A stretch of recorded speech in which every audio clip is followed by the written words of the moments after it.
Good morning friend, मैं हूँ उषा ध्रुवे और वेलकम है आपका अपने चैनल गार्डनिंग विद उषा पे। तो ये कुछ रेन लिली के फ्लावर्स खिले हैं जो बहुत ही प्यारे प्यारे कलर है और जो एकदम डार्क लाल और कुछ पिंक, ये पिंक ऑक्टोपस है।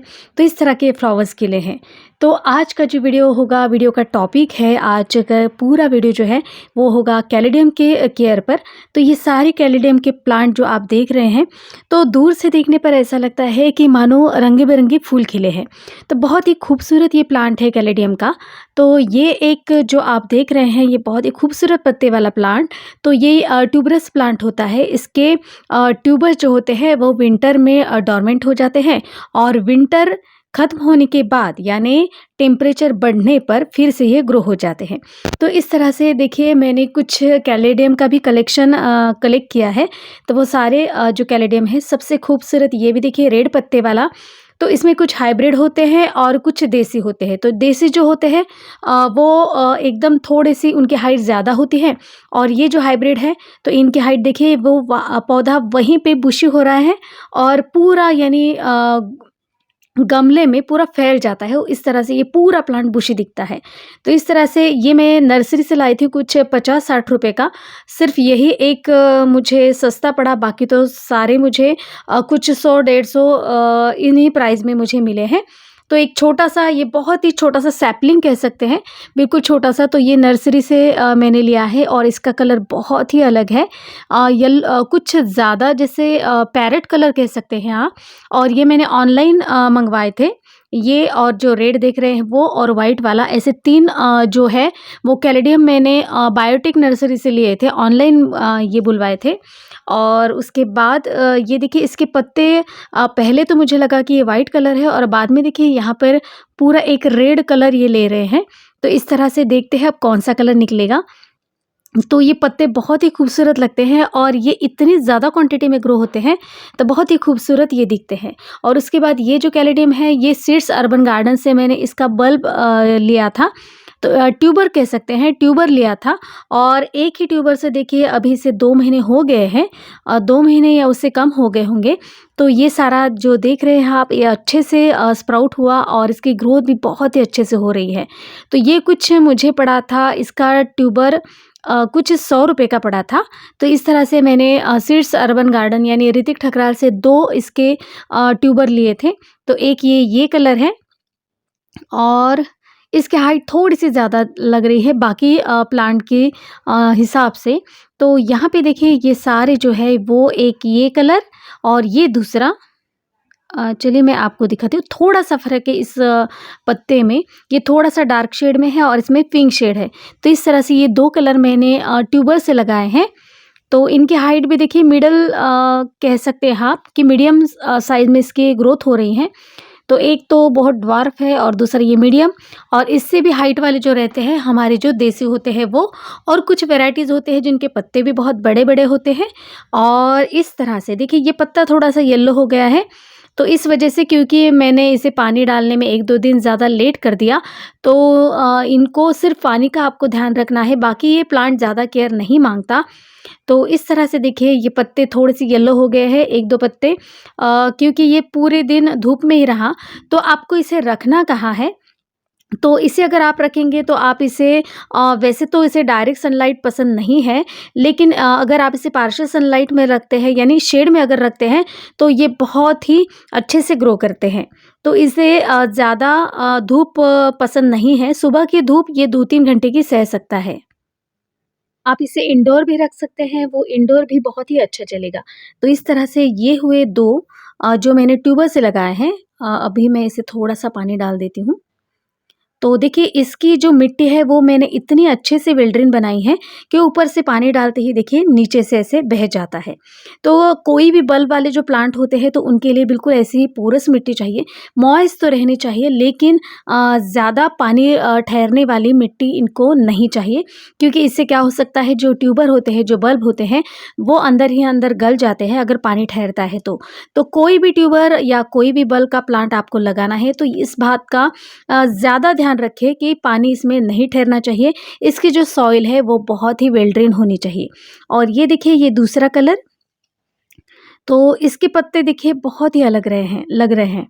तो इस तरह से ये मेरे पास वैसे 3 प्लांट है जो मैंने बायोटेक नर्सरी से लिए थे और इनके पास और भी कलर थे, लेकिन मैंने सोचा कि पहले इनकी केयर करती हूँ, इनकी ग्रोथ अच्छे से होने देती हूँ और बाद में कुछ अगर बहुत ही अच्छे कलर मिल जाते हैं, तो वो भी मैं कलेक्ट कर लूँगी। तो ये देखिए ये छोटा-सा 4.5 इंची पॉट है, इसको ज़्यादा पॉट की ज़रूरत नहीं होती है।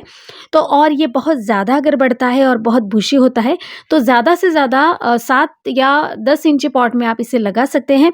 ज़्यादा बहुत बड़ा गमले की इसको ज़रूरत नहीं होती है।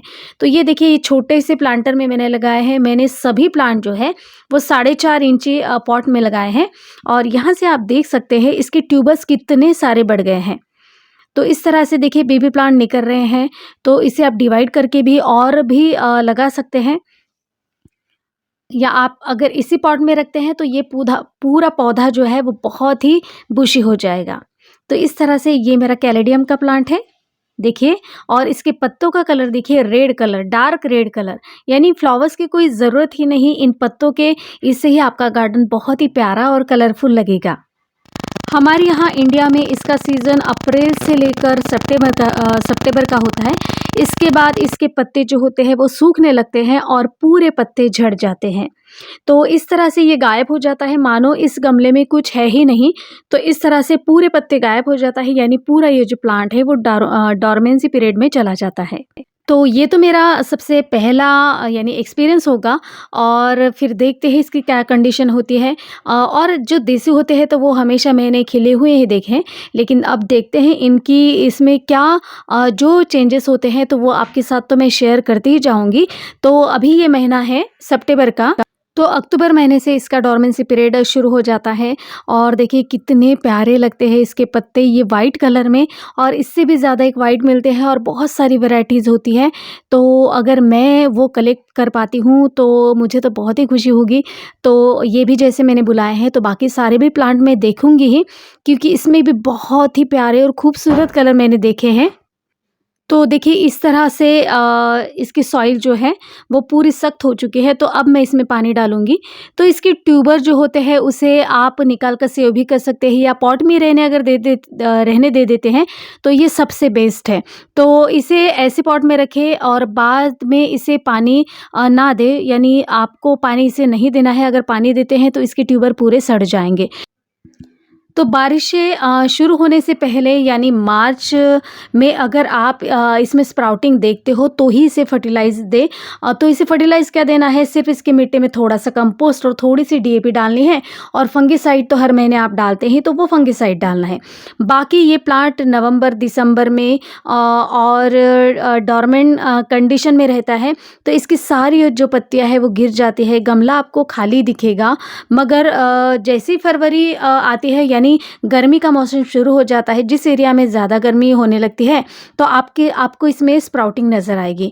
तो वही मार्च के एंड में इससे स्प्राउटिंग आपको नज़र जब भी आती है तब आप इसे कोई भी फर्टिलाइज़र दे सकते हैं, यानी फंगिसाइड और थोड़ा-सा कंपोस्ट और थोड़ा-सा डीएपी अगर आप देते हो तो ये प्लांट फिर से ग्रोथ करेगा और पहले से ज़्यादा इसमें और भी बल्ब तैयार होते होंगे, तो उस वजह से और सारे प्लांट तैयार होंगे। और एक देखिए ये हाइटेड वाला है जो मैंने स्वाति पवार से लिया है। तो ऐसे ये 2 मैंने मंगवाए थे। इसके पत्ते बहुत ही प्यारे हैं और ये जब पूरा यानी गमला जो है पत्तों से भर जाएगा, प्लांट से भर जाएगा तो ये बहुत ही खूबसूरत लगेगा। तो इस तरह से मैंने कुछ ये 2 कलर मंगवाए हैं, तो एक ये और एक ये रेड पत्ते वाला, तो दोनों ही अलग कलर हैं। तो अगर थोड़ा-सा अगर डार्क कलर होता तो ये और भी अच्छे दिखते शायद, लेकिन जैसे भी हो, जैसे इसमें अच्छी सी स्प्राउटिंग शुरू हो जाएगी और बहुत सारे प्लांट जब बनेंगे तो ये गमला बहुत ही खूबसूरत लगेगा। तो इस तरह से ये 2 कलर है और हर एक वैरायटी अलग है। मेरे पास सिर्फ देसी वैरायटी नहीं है तो वो भी मैं कलेक्ट करूँगी, क्योंकि मेरे स्कूल के जो बच्चे हैं उनके यहाँ है कैलेडियम। तो मुझे कुछ ज़्यादा इंडोर प्लांट में इंटरेस्ट नहीं था, मुझे सिर्फ फ्लावर्स वाले प्लांट में ही इंटरेस्ट था, इसलिए मैंने उनको इकट्ठा नहीं किया। लेकिन अब मैं देसी वाले जो होते हैं वो भी कैलेडियम अपने गार्डन में ऐड करूँगी और इस तरह से कैलेडियम का भी अभी तो मेरे पास जैसे एक बड़ा सा कलेक्शन अभी पूरा इकट्ठा हो रहा है। तो इस तरह से ये सारे मेरे कैलेडियम के प्लांट हैं और इनको मैंने पानी नहीं डाला है, तो थोड़ा-थोड़ा मुझे इनको पानी देना है। तो फ्रेंड्स ये सारे जो है कैलेडियम तो कुछ ऑनलाइन मंगवाए हैं, कुछ बल्ब से लगाए हैं। तो इस तरह से बहुत ही ईज़िली ये प्लांट ग्रो हो सकता है और कोई भी ज़्यादा केयर नहीं मांगता। लेकिन बल्ब वाले प्लांट को सिर्फ फंगिसाइड का ध्यान रखना है। महीने में 1 बार आप फंगिसाइड का पानी ज़रूर दें। और इसे अगर आप शेड में रखना चाहते हैं तो आप इसे शेड में भी रख सकते हैं, लेकिन उस पर धूप गिरनी चाहिए। तो इस तरह से ये पत्ता येलो हो गया है, क्योंकि पानी देने में मुझे 1-2 दिन ज़्यादा थोड़ा लेट हो गए। सॉइल मिक्स का रेशो वही 50% मिट्टी, 25% कंपोस्ट और 25% रेत। तो इस तरह से आपको ये सॉइल मिक्स तैयार करनी है। तो फ्रेंड्स, आज का ये वीडियो आपको कैसा लगा प्लीज़ मुझे कमेंट्स कीजिएगा। वीडियो अगर अच्छी लगती है तो प्लीज़ मेरे